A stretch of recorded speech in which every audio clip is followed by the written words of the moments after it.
Is the language setting not working on the Temu app? If you can change the app language, the wrong language is displayed, or your language preferences aren't being saved, it can affect your shopping experience. In this video, I will show you how to fix language on Temu app. The first thing you have to do is to go to Temu app. So we click on Temu.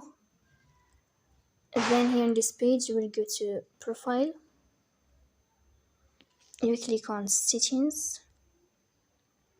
In this list, you will go to language.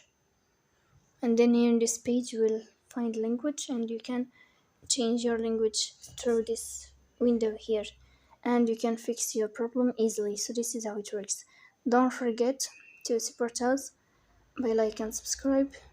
See you next time in another video, and thank you for your watching and your attention.